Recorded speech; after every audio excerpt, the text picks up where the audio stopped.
Ah,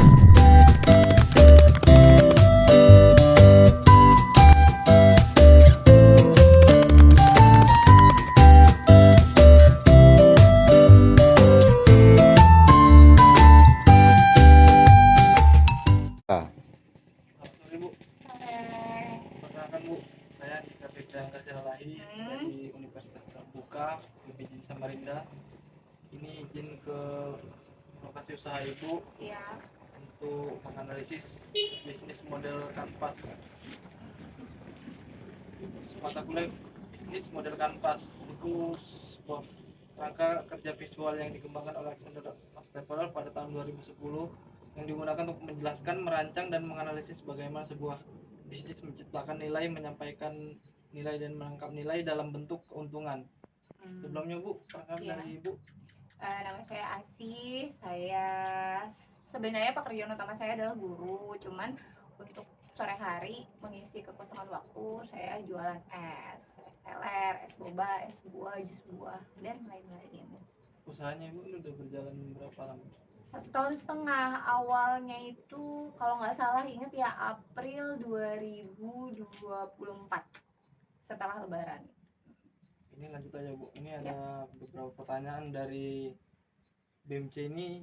Bisnis model kanvas ini ada 9 elemen pertanyaan tentang customer segment, value propositionist, channel, customer relationship, revenue streams, key resource, key activist, key partners, cost structure. Terus lanjut aja saya pertanyaan Siap. kepada Ibu, Boleh. yaitu dari poin customer segment atau segmentasi pelanggan. Ini pertanyaannya, siapa saja pelanggan utama usaha ini? Awalnya bikin usaha ini kan karena di depan ada lapangan. Setiap sore anak-anak itu banyak banget yang main di situ. Jadi kepikiran bikin apa ya yang kira-kira orang sini nggak ada jual. Pertama saya cuma jual boba. Terus lama kelamaan nyari referensi dari YouTube, nyari referensi dari TikTok, ada ide untuk bikin es teler dengan topping alpukat dan nangka. Kemudian seiring berjalannya waktu banyak permintaan dari teman-teman yang udah sering beli di sini, minta diadain disediakan kayak alpukat kocok, mangga kocok, buah naga kocok, sup buah. Terus kalau puasa kadang es buah, es uwut, pokoknya yang mereka request kalau bahannya ada insya Allah diredikan gitu. Ya, cuman yang setiap hari ada pasti es teler sih, yang lainnya kondisional tergantung pale sayur bawa buah apa gitu. Terus ini Bu, apakah ada segmen khusus yang menjadi target utama? Ada.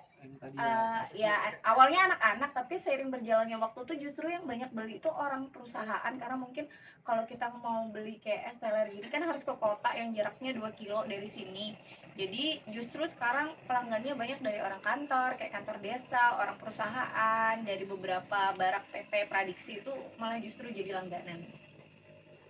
Bagaimana karakteristik pelanggan usia, kebiasaan, atau daya beli? Kalau anak-anak itu biasanya beli es rasa-rasa biasa itu yang harganya 5 ribuan. Terus kalau yang anak-anak udah SMP, SMA itu biasanya ngebelinya yang mulai ada es teler, mulai alpukat kocok, terus mangga kocok yang budgetnya sekitar 10 ribuan. Nah belakangan justru ibu-ibu itu minta yang versi jumbonya, jadi diadain lagi yang jumbonya dengan harga lebih tinggi, 15 ribuan kayak gitu. Pokoknya mereka maunya apa, saya bisa menyediakan, saya sediakan, saya redikan seperti itu. Lanjut untuk poin kedua ini Bu. Boleh.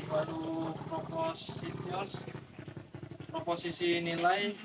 Terus apa keunggulan utama usaha dibandingkan kompetitor? Sejauh ini yang saya amati selama saya 10 tahun tinggal di sini itu rata-rata orang jualan es itu pop es, Mas. Pop es yang rentengan. Nah, mengapa saya mengambil yang pakai rasa-rasa kiloan ini, karena saya ngerasa nggak ada orang jualan itu di desa ini gitu. Terus seiring berjalannya waktu nyari-nyari jualan apa yang nggak ada di sini. Jadi kalau ke karakteristik mungkin saya nyari yang lebih memanfaatkan minuman sehat ya. Maksudnya ada mengandung buah asli, bukan hanya sekedar buah yang dari rasa-rasa kemasan seperti itu. Ini Bu, nilai apa yang paling dirasakan pelanggan dari produk Esteller ini? Apa ya, murah kali ya. Karena ada beberapa teman yang cerita kalau harganya Stellar segitu untuk ukuran di kampung itu termasuk murah dibandingkan dengan di kota yang justru harganya kadang lebih mahal dengan rasa yang kurang lebih sama. Gitu sih testimoni dari beberapa teman-teman yang beli di sini. Murah Ya. dan Murah apalah, dan enak lah mungkin. ya mungkin. Apakah ada inovasi menu atau layanan yang membedakan usaha? Ada Mas. Jadi lapak saya ini yang setiap hari ada tuh hanya boba dan teler, lainnya itu variatif. Misalnya saya ngerasa orang-orang udah bosen nih ada alpukat, saya mikir kira-kira buah apa ya yang bisa dibuat lagi. Oh mangga, nanti teman-teman udah bosen kelihatannya udah pembelinya mulai berkurang, saya cari lagi, terus lari ke sop buah, lari ke naga kocok, lari ke es kuwut, es buah jadul, pokoknya mengamati dari penjualan. Kalau sekira udah peminatnya mulai berkurang, saya mulai nyari lagi kira-kira jualan apa lagi gitu. Ada inovasi apa Iya. mungkin diselang gitu apa? Iya, ya? biar nggak bosan. Lanjut di poin 3 ini Bu, channel saluran distribusi. Bagaimana cara produk sampai ke pelanggan? Cara produk sampai ke pelanggan biasanya saya bikin story WA 1 jam sebelum jualan. Habis itu mereka keep, setelah mereka keep pesan-pesan saya buatin, mereka tinggal ambil gitu. Apakah usaha menggunakan media sosial?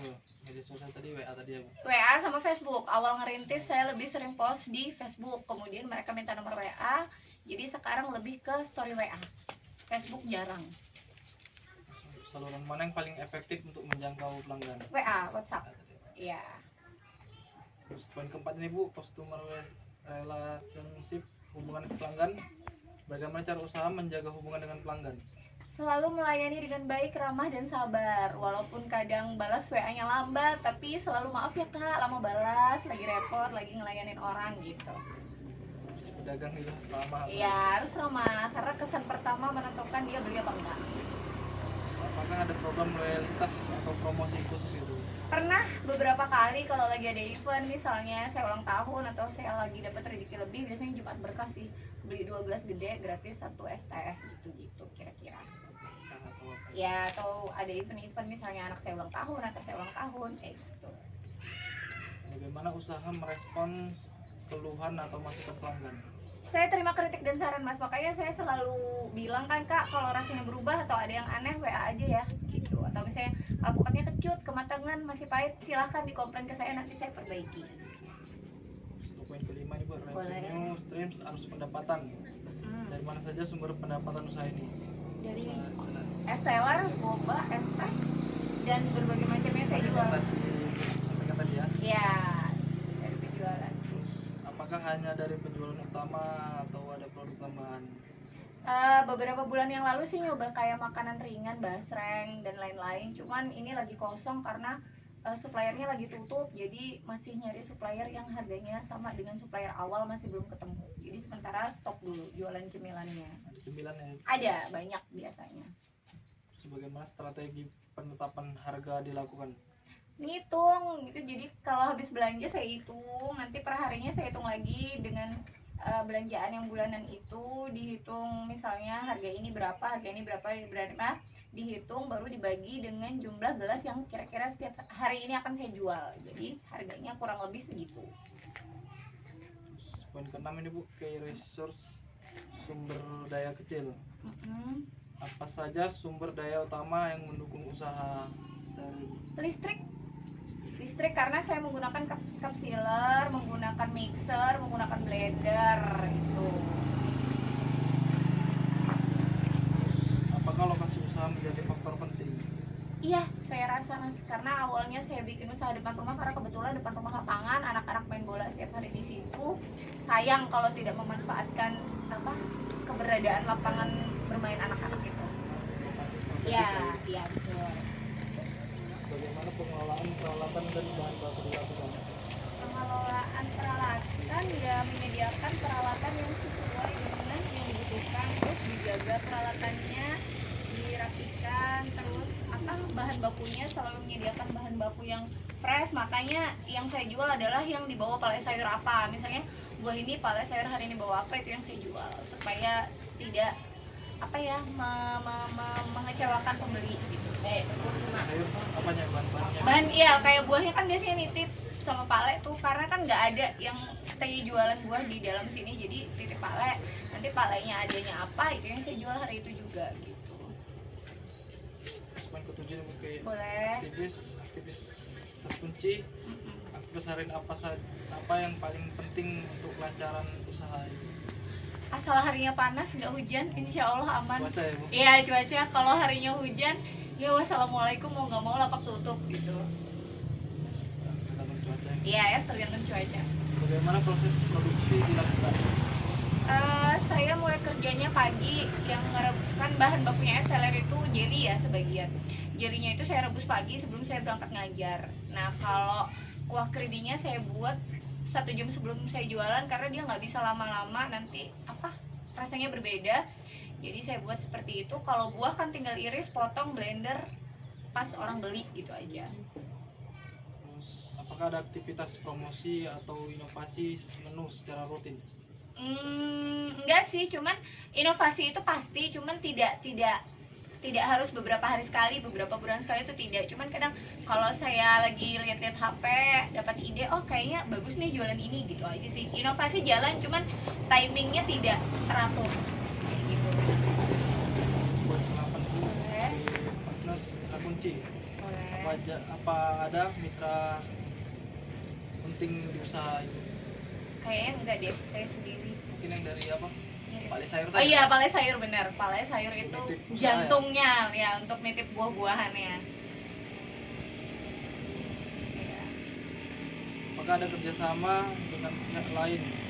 Ya sama Pak. KM, komunitas atau Enggak aja sih, cuman kemarin waktu ada acara 17-an itu aja sih, ada turnamen, disediakan bazar sama desa, jadi kita dipindahkan ke lapak yang sudah disediakan desa, lapak-lapak untuk para UMKM supaya jualannya di satu tempat. Setelah turnamen itu selesai, event itu selesai, saya kembali ke tempat saya jualan di awal. Iya, pas ada event. Dan sekira tidak jauh dari rumah gitu aja. bagaimana hubungan dengan pemasok dijaga dengan tukang sayur tadi? Iya, itu harus dijaga baik Mas. Kayak setiap 2 hari sekali atau setiap hari pesan buah. Kalaupun misalnya buahnya ternyata tidak sesuai dengan ekspektasi saya, ya tetap saya ambil. Tapi dengan nanti kalau pesan berikutnya, Mas minta tolong dicarikan yang bagus buahnya gitu. Menjaga komunikasi aja sih dengan baik. Lanjut poin 9 Bu, Boleh. struktur biaya Bu. Mm-mm. Apa saja biaya utama yang dikeluarkan usaha ini? Pembelian bahan baku itu harus ke kota. Yang bahan baku kering yang bisa tahan lama itu harus ke kota. Terus kalau bahan baku yang kayak buah-buahan itu selalu sama Pale sayur, titip, atau sama siapapun yang lagi keluar yang bisa dititipin, biasanya saya titip. Yang ketiga listrik, karena banyak menggunakan listrik. Terus yang keempat gas kali ya, gas juga make karena digunakan untuk merebus kayak gula, Bahan sebelum jeli-jelian. jualan ya, Bu? Iya. Bagaimana usaha mengolah biaya agar tetap efisien? Gimana ya? Pernah sih ada kenaikan harga gula, cuman tetap dijual dengan itu. Mungkin takaran gulanya dikurangin, tapi isiannya dibanyakin. Pokoknya diutak-atik supaya harga jual tidak naik, tapi untungnya tetap dapat segitu dengan margin yang sudah ditentukan gitu.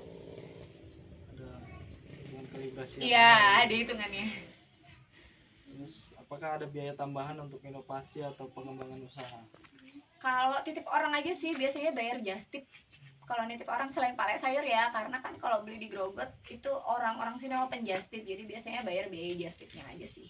Cuman kalau sama Pale sayur kan dia udah jual harga segitu, jadi nggak perlu just tip, cuman harganya emang agak beda dari di kota gitu. Untuk apanya Bu udah selesai 9 elemen pertama tadi yang ditanyakan Bu. Oke, Itu saja sangat Siap. membantu untuk praktek gua saya Bu. semangat. Maaf mengganggu. Tidak aktivitasnya, Bu. apa-apa, Terima kasih, Bu. nggih.